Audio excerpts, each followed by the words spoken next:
Salut, aujourd'hui sur Westrack Radio, on est avec Doris Lemat pour parler de la soirée que le SEM organise afin de lutter contre les féminicides. Déjà, bonjour. Bonjour. Comment est venue l'idée d'inscrire le SEM dans cette lutte contre les féminicides, justement ? Eh bien, parce que le SEM, c'est une structure culturelle qui est partie intégrante de la ville, de l'humanité, je dirais, donc de l'acte citoyen, et que comme vous, on est toujours choqué par le compteur morbide qui ne cesse jamais de croître sur le nombre de femmes qui sont assassinées par leur conjoint ou ex-conjoint, et qu'on s'est dit que peut-être une structure comme nous qui voyait beaucoup de gens qui mélange les populations, pouvait peut-être avoir aussi une pierre à apporter à l'édifice de la lutte contre ce drame, quoi. Donc une soirée qui se tiendra le 30 novembre. Quels sont un peu les moyens concrets développés sur place pour sensibiliser le public à cette question ? Ce n'est pas qu'une soirée, ça sera vraiment une journée où on va d'abord se retrouver entre personnes qui ont envie de parler d'un même sujet. Donc ça va commencer à 14h où il va y avoir une conférence jusqu'à 16h sur la place des femmes dans la musique, parce que la musique, ça reste notre média pour parler aux gens et pour parler des choses.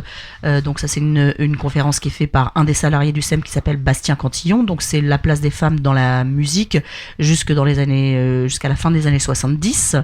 À 16h, de 16h à 18h, là, il y aura un débat où on a invité les différentes associations qui militent contre les violences faites aux femmes dans le sens un peu plus large du terme.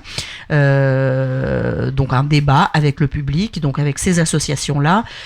Une avocate, donc maître Laetitia Bénard, qui pourra répondre à quelques questions techniques, à savoir qu'est-ce qu'on peut faire concrètement si on est témoin, si on est victime de ça.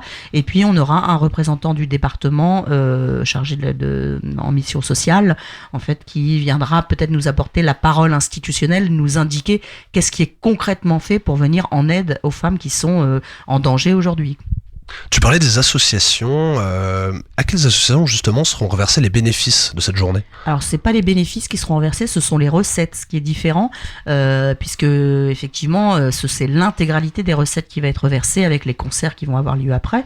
Alors, nous avons, nous toutes, comme association, Femmes Solidaires, Putain de Guerrières, et la dernière qui, malheureusement, s'est créée à l'occasion d'un féminicide au Havre, qui s'appelle donc la 105e, puisque c'était Johanna, la 105e victime sur le fameux compteur morbide qu'on évoquait tout à l'heure. Qui s'élève aujourd'hui à 131, Exactement. il me semble. Quels concerts seront programmés dans cette salle du Tuba Essai ? Alors, une fois que le débat sera terminé, à 18h, on va effectivement ouvrir les portes de l'espace, on va dire, plus artistique, donc avec déjà une petite partie d'exposition qui va être dédiée à des œuvres qui nous ont été données, qui seront vendues ce soir-là et qui rejoindront la cagnotte des bénéfices, et non pas des bénéfices, mais des recettes. On aura la chorale du SEM qui va interpréter quelques morceaux choisis dans le bar du SEM, et puis on aura des concerts. Alors, vont se succéder sur scène plusieurs groupes. On a un groupe de toutes jeunes filles qui sont un atelier du SEM, qui ont concocté quelque chose spécialement pour la soirée de samedi avec Camilla Sparks, qui vont reprendre ce petit set. Donc ça s'appelle Bang Bang. Ensuite on aura Cosette, on aura les Ruby Shoes, on aura Glasgow, une participation de Grand Final, groupe auquel j'appartiens, avec Marie du Tetris qui nous rejoint pour faire un petit coup de basse avec nous, et puis les City Kids pour conclure la soirée. Super programme en tout cas. Est-ce qu'on verra fleurir d'autres soirées qu'on peut dire engagées au SEM ? C'est pas la première fois qu'on fait des soirées engagées au SEM. On a déjà fait beaucoup de choses. On a aidé le centre hospitalier Pierre Genet récemment. On a fait deux programmations du Ladies Finger Project où là on récoltait des sous pour permettre à des jeunes filles dont les parents n'avaient pas les moyens de prendre des cours de musique.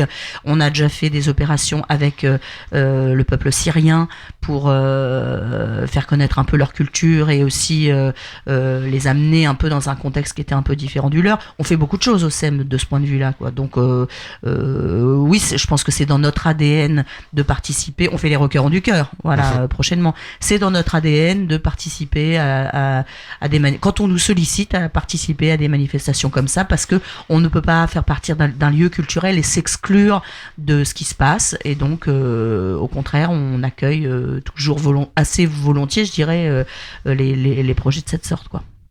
Eh bien, merci Doris d'être venue Merci répondre à nos questions à Westrack Radio. On rappelle la journée du 30 novembre au SEM, contre les féminicides. Exactement.